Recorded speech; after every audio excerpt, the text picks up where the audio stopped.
오늘도 하나님의 은혜가 항상 함께하기를 축복합니다. 오늘 같은 본문이 설교자가 가장 하기 싫은 본문입니다. 이건 가장 유명한 본문이고 예수를 모르는 사람들도 이 이야기는 다 알고 있기 때문입니다. 강의를 하다 보니까 도망갈 수도 없고 피해갈 수도 없고 난감한 본문입니다.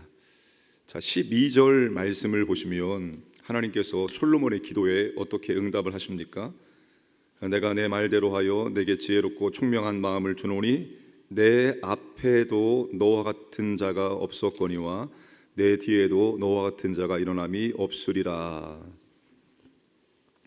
하나님은 솔로몬과 같은 사람이 전에도 후에도 없을 것이라고 말씀을 하십니다. 과연 솔로몬이 하나님께 받은 지혜가 어느 정도일까요? 솔로몬이 하나님께 얼만큼의 지혜를 받았는지 알려주는 사건이 바로 오늘 본문의 사건입니다. 아이의 죽음을 둘러싼 두 창녀의 소송 사건입니다. 서로 사나이가 자기 아기라고 주장을 하고 있습니다. 두 여인 외에는 아무도 증인이 없는 사건입니다. 이때 솔로몬이 어떻게 판결을 내립니까? 칼을 가지고 와서 아이를 둘러 나누어 밤씩 각 여인에게 나눠주라고 명령합니다. 그때 두 여인의 보인 반응이 정반대입니다. 한 여자는 당연하다고 말하고 그렇게 하자고 말합니다. 다른 여자는 자기가 포기하겠으니 아기를 죽이지 말고 다른 여자에게 주라고 호소했습니다. 솔로몬의 의도는 모성애를 자극하여 두 여인의 속마음을 드러내고자 했던 것입니다. 중요한 것은 이 솔로몬의 판결을 들은 백성들의 반응입니다. 28절 함께 읽겠습니다.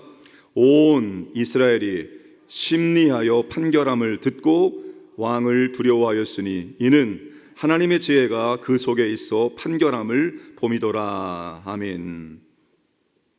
백성들이 솔로몬의 지혜로운 판결을 듣고 왕을 두려워했습니다. 이유는 하나님의 지혜가 솔로몬을 왕 속에 있음을 보게 되었기 때문입니다. 하나님의 지혜를 보고 백성들은 왕을 두려워했습니다. 이 두려움은 공포가 아니라 경외와 존경을 의미합니다. 솔로몬의 지혜는 하나님의 지혜입니다. 여러분, 하나님의 지혜가 나타나는 곳에 경외가 있고 또한 존경이 있습니다. 그 사람을 경외하고 존경하는 것도 있겠지만 그와 함께 하시는 하나님을 경외하는 것입니다. 하나님의 임재의 표현들이 여러 가지 방식으로 나타납니다. 하나님의 능력으로, 하나님의 권세로, 하나님의 축복으로, 또한 하나님의 지혜로 나타납니다. 하나님의 임재의 표현 방식은 여러 가지입니다. 하나님의 지혜가 임하는 곳, 우리는 하나님을 볼 수 있고 하나님을 경외하게 되어 있습니다. 그렇다면 하나님의 지혜는 어떤 곳에 누구에게 임하게 될까요? 첫 번째는 하나님의 지혜는 가장 천하게 취급받았던 창기들을 통해서 나타나고 있습니다. 여러분, 그 당시 창기들은 사람 대우를 받지 못했던 사람입니다. 모든 사람들이 다 무시했던 사람입니다. 죄인들의 대표자 누구입니까? 세리들, 그리고 창기들이 항상 죄인들을 대표하는 부류에 속했던 사람들입니다. 이 사람들은 모든 사람들에게 무시받았던 사람들입니다. 그런데 창기들이 왕의 재판을 요구했고 그 재판이, 그 요청이 받아들여지게 되어서 솔로몬이 창기들의 그 재판을 진행한 것입니다.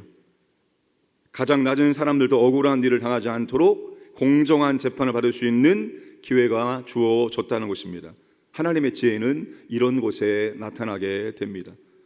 여러분, 예수님께서 모든 도시와 마을들을 두루 다니사 어떤 사람들 만나시고 어떤 사람들에게 말씀을 가르치고 복음을, 천국 복음을 전거하시며 모든 질병과 모든 약한 것을 고치셨습니까? 죄인들을 주님은 찾아갔습니다. 세리들을 찾아갔습니다. 창기들을 주님은 찾아 나셨습니다. 하나님의 지혜는 낮은 곳에 임하게 되어 있습니다. 하나님의 지혜는 그런 사람들을 대우할 때 나타나게 되어 있다는 사실입니다. 두 번째, 하나님의 지혜는 긍휼히 여기는 곳에 임하게 되어집니다.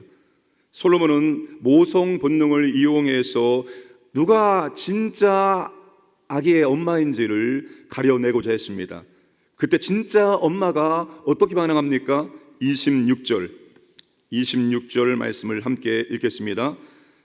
그 산 아들의 어머니 되는 여자가 그 아들을 위하여 마음이 불 붙는 것 같아서 왕께 아뢰어 청하건대 내 주여 산 아이를 그에게 주시고 아무쪼록 죽이지 마옵소서 하되 다른 여자는 말하기를 내 것도 되게 말고 내 것도 되게 말고 나누게 하라 하는지라.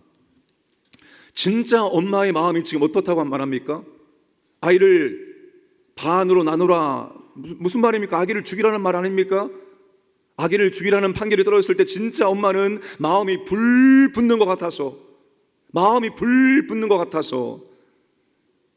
마음으로 번역된 히브리어가 라하임입니다. 여인의 자궁을 뜻하는 레헴의 복수형입니다. 이 단어는 그래서 국률이라는 의미로도 번역이 되어집니다. 아기의 죽음만큼은 막고 싶은 어머니의 국률의 마음, 어머니의 그 불타는 마음을 진짜 엄마를 통해서 볼 수가 있습니다. 내가 이 아기를 빼앗길 수 있겠지만 아기를 살리기 위한 진짜 어머니의 국률의 마음을 우리는 확인할 수가 있습니다. 국률이 있는 곳에 하나님의 지혜가 임하게 됩니다. 여러분, 주님께서 이스라엘 백성들을 볼 때 무슨 마음을 가졌습니까?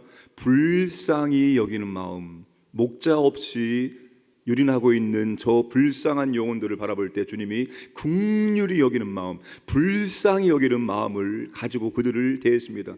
먹을 것이 없었을 때 먹을 것을 풍성히 공급하시고, 질병과 고통당할 때 질병을 치료하시고, 귀신에 눌려있는 사람들 귀신을 추방해 주셨습니다. 주님의 사랑이, 주님의 긍휼이 그들로 하여금 그렇게 자유케 하고 그들의 모든 질병을 치유하시고 복음을 증거하신 이유입니다. 우리가 여러분 누군가에게 긍휼을 베풀 때, 긍휼히 여길 때 그곳에 하나님의 지혜가 나타나게 되는 것입니다. 세 번째 하나님의 지혜는 하나님 말씀으로 옳고 그름을 분별하는 곳에 나타나게 되어 있습니다. 말씀으로 불의와 불법을 타파하고 정의를 세우는 곳에 하나님의 지혜가 임하게 되어 있습니다. 여러분, 솔로몬의 지혜가 어떻게 나타납니까? 솔로몬의 지혜는 하나님의 말씀에 귀를 기울이는 것입니다. 내게 듣는 마음을 주옵소서, 듣는 마음을 주옵소서.